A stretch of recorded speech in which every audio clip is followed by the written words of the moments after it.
Alright, so thank you for clicking over to part 2, and we'll get right into it. We've got some big-ish British fights coming up. Let's say that 10 times fast. And they're going to be featuring a couple of names. You know, you have Martin Murray coming up, taking on Domenico Spada. You have Paul Butler taking on Ismail Garnica. You have, I believe is how you say his name, you have Luke Campbell taking on Daniel Brizuela. And you have Tommy Coyle taking on Michael Katsidis. Effectively, you have some British fighters taking on guys whose last names look like made-up words in a terrible game of Scrabble, really. I mean, those are some of the worst last names I've ever seen. But that's really beside the point. In any event, they're all sort of interesting fights because they all have sort of bigger fight implications to them. Of course, there are the obvious ones. If you look at Luke Campbell taking on Brizuela and Coyle taking on Katsidis, these are sort of the biggest fights that these two fighters have had for themselves at this point in their careers. Coyle, of course, had the fight with Brizuela, which was probably his best-known fight because of its action, its back-and-forth action, its dramatic, somewhat questionable ending. But in the end, it was probably the biggest fight for him at that moment. Katsidis, while just a name at this point, a dangerous name in many ways, but just a name at this point, sort of makes it appear as though at the very least this is the biggest fight that, at the very least, it rivals the Brizuela fight in terms of its significance for Coyle in his career at this point. With Campbell, of course, Brizuela is, without a doubt, the best name that he's faced thus far. A tough guy, a guy who gave a more experienced Coyle all that he could handle and then some might argue. And of course, those two fights have very big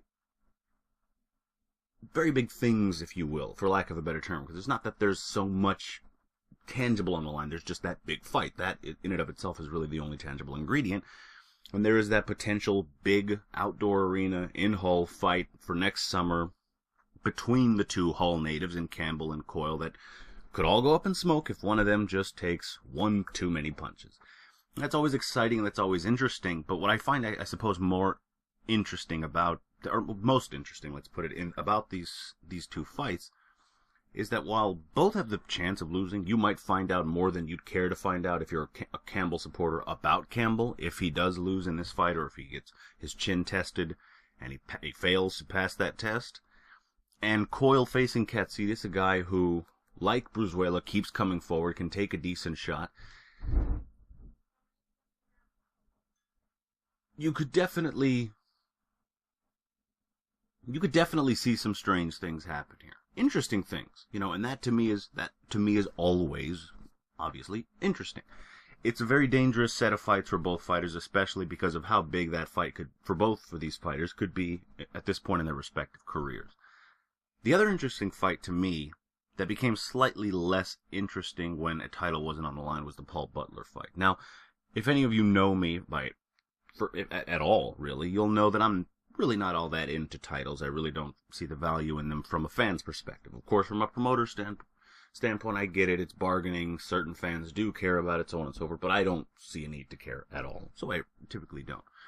However, I will say that with Butler, there's something interesting about him going for all of these titles. Now, again, this is not his fault. I'm not blaming him for this, but of course, the title fight fell through, and the titleist, whose name escapes me at the moment, I believe it was Tete, I believe is how you say it. I don't even remember if that's it, so I shouldn't have even said it. Maybe I look like an ass now, but in any event, when he injured himself, of course, that fight fell through, and now he'll be taking on Ismail Garnica, or Garnica. I'm gonna go Garnica, why not?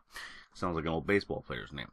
So when Butler was gonna take on the titleist, it felt as though, okay, the titles might not mean something, but the fact that he's that ambitious at such a young age, risking so much, first with the Stewie Hall fight at a higher division, then moving down and going right after another titleist, to me that shows ambition that I like to see in a fighter. That's the sort of thing that I'm going to probably get some shit over this, but I don't care. I notice a lot of times, you hear a lot of British commentators that'll say things like, I never envisioned getting a world title. I'd have been happy to just get a regional title, and that would have been it. And everyone there just sort of nods their head sagely, like, yes, well said, like that. They think, like, I don't like that attitude about British fighting, and I get it. There's sort of a genetic makeup of that part of the world where, relax, reserve your, keep some reserved sort of goals and ambitions in your head. Don't think that you're going to be doing too damn much. I get that, but I hate it.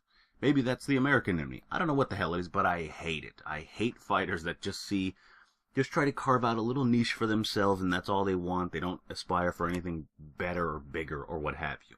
I like fighters like Butler, like Carl Froch, like Nassim Hamed, like Amir Khan that are like, no, fuck all that status quo BS. I want to go out there and I want to do better than, forget any Brit, better than any Yank or any Canadian Yank. I don't know what you guys call Canadians.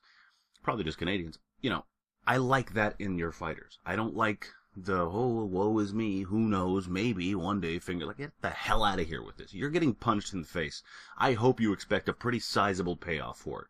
And I'm not here to tell you what your ambitions are or what they aren't, but I will definitely tell you what they should be. They should be big, okay?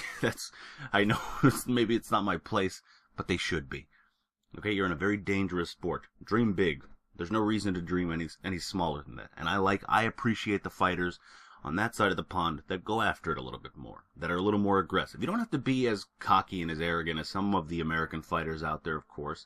I'm not asking for, Adrian Broner with a, Cockney accent. Okay, that would maybe be, well, actually, I would ask for that. If you could get that for me, that'd be great. It sounds quite stupid and very hilarious, but it doesn't have to be that.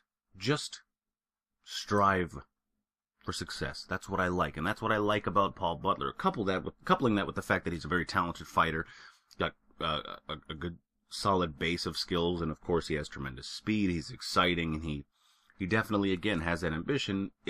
All of that wrapped into one is a very interesting starting place for a fighter. I think he definitely has a bright future ahead of him if he continues to stay at it in the gym and of course applies it in the ring, as is the case with pretty much all prospects.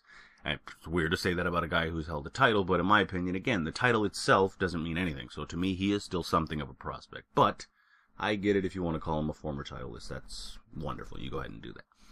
That fight, again, lost some of its luster because that ambition is, while it's still there, it doesn't necessarily showcase that. You don't see that ambition manifest itself into that kind of success. And obviously you want to be able to witness something like that happening. Nonetheless, an interesting fight. Of course, Martin Murray, the middleweight contender, who always seems on the verge of potentially challenging or winning challenging for or winning a title, and yet virtually never doing it. And by virtually, I mean never doing it. Murray, of course, is going to be taking on Spada with a potential shot at the WBC title on the line. I believe it's for the WBC International or Silver. I want to say Silver title. Doesn't matter. They have 17 of them. I'm sure he's picking up one of them. And, of course, the champion of the WBC right now is Miguel Cotto. That's well and good, I suppose. That fight will absolutely never be happening. I would almost bet anything on that. Maybe, but probably not. I just don't really see that fight ever happening. Nonetheless, if Cotto were to potentially go back down to 154 or to challenge a different middleweight that might bring more money to the table on this side of the pond, of course, that title becomes vacant. And then, of course, Murray could challenge for that title, and that would be interesting because I think the fight I want to see personally is Martin Murray versus Gennady Golovkin. That's the fight I want to see. That's the fight that I think would be most interesting in the middleweight division at the current moment that seems reasonable to assume could happen. Yes, Golovkin could challenge Cotto. Cotto could, challenge Quillin, maybe in New York. That'd be a pretty big fight. Or Jacobs and Quillin is a pretty big fight, of course, in New York. And, all of these fights could happen. That's great. That's wonderful. But I personally think the most easy to do fight, at least on the surface, would be Quillin versus Golovkin. And it's a fight that makes... Murray against Golovkin, my apologies there. I think that's a very interesting fight. I think Murray's a sturdy middleweight who doesn't punch too hard, but he's a tough guy. The way he was brought up, the fact that everything about him just seems very rugged in the ring. Seems like a nice guy outside the ring, but in the ring he seems sturdy. He seems at times a bit complacent, but nonetheless sturdy. And that fight to me is interesting because of that. And while his visa issues might potentially stop that fight from occurring in the United States, the fact that Golovkin fights a lot of the times in Monte Carlo and has, I believe, a February fight coming up in Europe at the very least, which is what Tom Loeffler of K2 Promotions stated, that fight could happen. There's possible implications. There's possible indications that fight might be shaping up, and it's an interesting fight to me. So, of course, the Spada win's big. It at least gives Murray some options if it doesn't pop off, but it also gives him a position, if you will, that maybe Golovkin might be interested in. Taking off the top contender in the WBC might set up that Cotto fight in a roundabout way. So that fight to me is interesting as well. And all of these fights are sort of coming up. They're those sort of fights that I call borderline fights. Fights that are interesting, but they're not necessarily they're not going above and beyond the sort of status quo line of fights where they're just like, whoa, this is the most insane fight I've ever seen. They're just borderline. They're right there. They're at that plateau of sort of the status quo, but at the same time, they have those sort of implications that always sort of interest me. In any event, that is pretty much the schedule. I mean, you have a lot of fights coming up this weekend, and you can obviously check out the entire schedule in great detail. Some would say too much.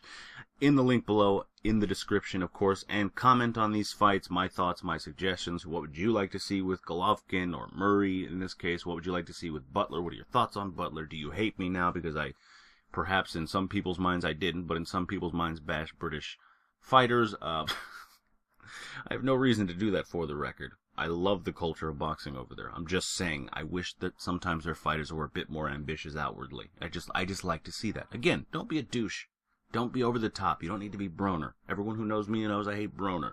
I'm just saying, be a little more outwardly ambitious. That's all I'm trying to say, okay? And sometimes that humility is like, okay, we get it. You're happy to be here, but now tell us what you really are trying to tell us.